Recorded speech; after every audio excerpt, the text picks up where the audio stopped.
Welcome back to another Kentucky Derby preview here on Racing Rundown, or Kentucky Derby prep preview, I should say. This is our preview of the Santa Anita Derby. I'm not sure which order the previews are going to be out in, but we do have two other previews of the 100-point prep races. The Bluegrass Stakes and the Wood Memorials, both of those were done by Eric. And in addition to the three Derby preps, we'll also have a preview of the Grade 1 Madison at Keeneland. So links to those will be below in the description, so you can check those out. There will also be timestamps in this video to talk about, so that if you're only interested in a couple of the horses in this race, you can skip to them. But this is going to be very similar to the way that I'm going to do, or the way that I did the Dubai World Cup preview. And that's because this is pretty close to a two-horse race on paper. Although if you listen to our podcast, Racing Rundown podcast episode number 153, which there will also be a link to that below in the description, so you can check that out. You'll know how I feel about this race already. But I'm not going to waste any further time. So the way I'm going to do this is I'm going to go through the four horses that are not the big two, Messier and Forbidden Kingdom, and I'm just going to get them out of the way right now. The first one is Happy Jack. Happy Jack's about the only one that I think has any upside in this race outside of the big two. He broke his maiden okay.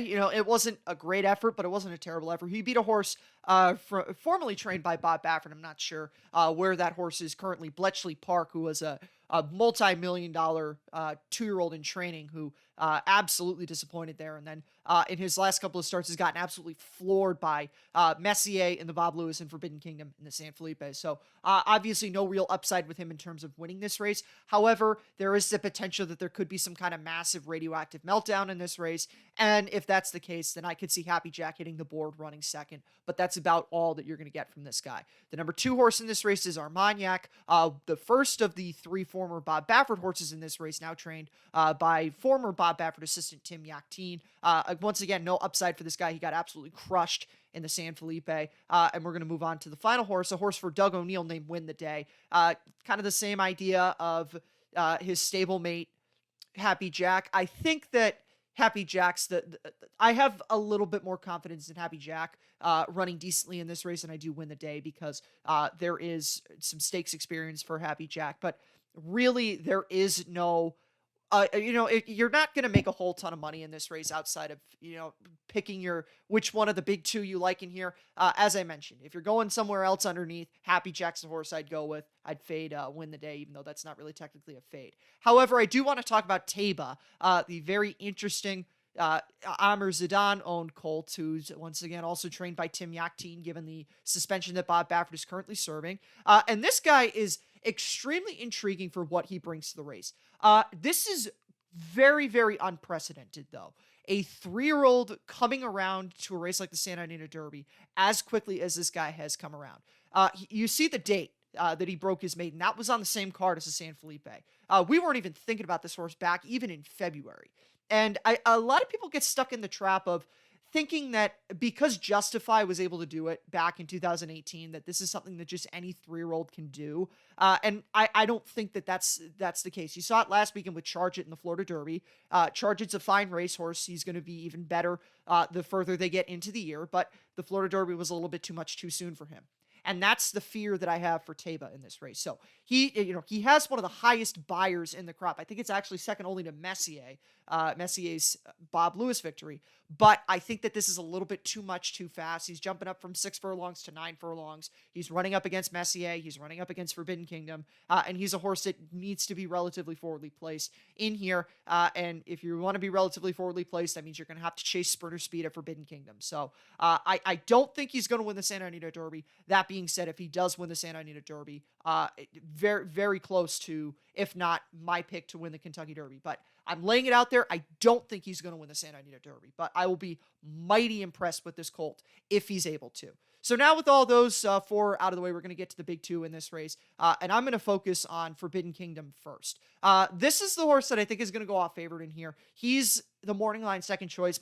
Messier's even money, but given that he is owned by my racehorse and he does have the more recent stakes victory, I think that the money's going to go to Forbidden Kingdom, and he's going to end up going off favorite. But it's not going to be a large gap between them. They'll probably both be odds on in this race. I could see them both being either even money or 4 to 5 on the board.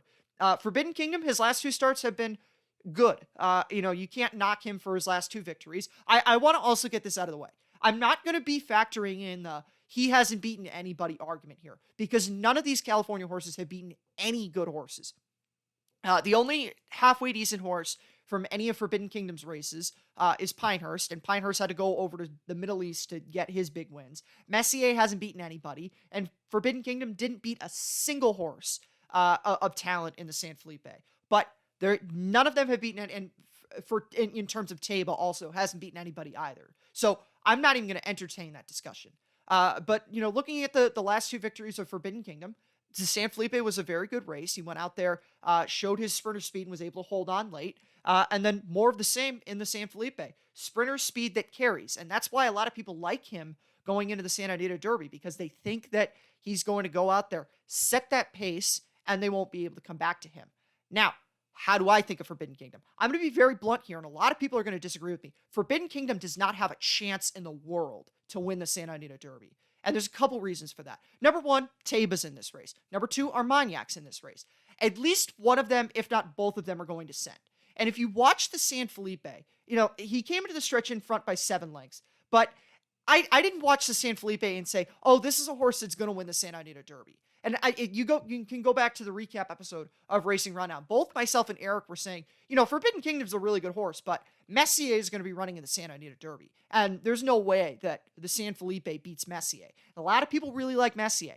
I don't see it. Forbidden Kingdom was coming back to them. And you also had the fact that, Doppelganger, who got beat 8 lengths by the weakest 100-point prep winner to date this year. And I don't think there's going to be a weaker, because I like the horses that could potentially win the Bluegrass and the Wood more than I like Cyberknife. So losing by 8 lengths to the weakest 100-point prep winner this year is not a good compliment for Doppelganger. And, obviously you look underneath there. Cabo Spirit got crushed in the Ruby. Really nobody there. Now, those Happy Jack and Cabo Spirit both got crushed by Messier, but I'll get to that in a minute.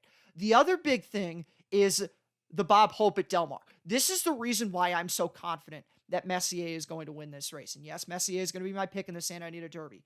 Messier was coming off the pace in this race. He doesn't have to be forwardly placed. Now, if you go back and you watch the Bob Lewis, I'm actually going to switch over to Messier. Excuse me, I clicked on the wrong tab there. If you go over to Messier, he was on the front end of the Bob Lewis. That was because there were 5 horses in there. There's really no speed. Messier doesn't have to be on the lead. And you saw that when you go back to the Bob Hope. You see Messier's rating off the pace here. That is very, very good for a horse like Messier going into this race. So he can just sit off, let the sprinters go out there, soften up Forbidden Kingdom. And, Forbidden Kingdom got, he set fast fractions in this race. I know he stumbled at the gate. I really don't happen to care. He just ran into the better horse here. And that is the case with Messier. Messier is the better horse. And, you look at his victory or Forbidden Kingdom's victory in the San Felipe, 5 3/4. Messier won the Bob Lewis by 15.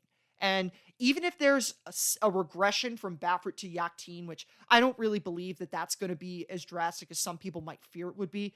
I mean, it's a lot to come down from a 15-length victory. So, even if you cut that margin of victory in half from 15 to 7.5, that still beats Forbidden Kingdom's San Felipe effort. And I think that Messier is only going to have improved with the time in between the Bob Lewis and Santa Anita Derby. We've seen this be successful before. I'll have another skip the San Felipe, so didn't run from the Bob Lewis until the Santa Anita Derby. He was just fine with it. I don't think that that's going to bother Messier at all. The one elephant in the room is obviously the defeat to Slow Down Andy at Los Alamitos. Why am I not concerned about that? Well, you look at the other defeat that Messier had in his career. That was at Los Alamitos. His 2 victories at Santa Anita were impressive. His 1 start against Forbidden Kingdom was a really good effort. I'm all in on Messier winning the Santa Anita Derby. I said on Racing Rundown that I think that the Santa Anita Derby winner, which, as I said, is Messier, is going to win the Kentucky Derby. So I'm on the record guaranteeing that Messier is going to win the Kentucky Derby. So I'm going to dig in on that position. If I'm wrong, feel free to call me a moron, but I'm very confident that Messier is going to win the Santa Anita Derby, and afterwards he's going to win the Kentucky Derby. So in terms of anything underneath in here, I'd say my best play for you would say Messier on top of a Happy Jack Exacta. That's the only chance you have to make money in this race. It could very well be Messier Forbidden Kingdom, but we're just going to say for ha-has, that's going to be the Exacta that we're going to play here. Messier on top of Forbidden Kingdom, also because share the name with the horse, so why not for the culture have the Exacta include that. But Messier all the way. We'll see how this ends up working out, but I'm extremely confident. As I mentioned already, be sure to check out the other previews. We'll see you next time. I'll see you for my preview of the Madison Stakes. Have a good one.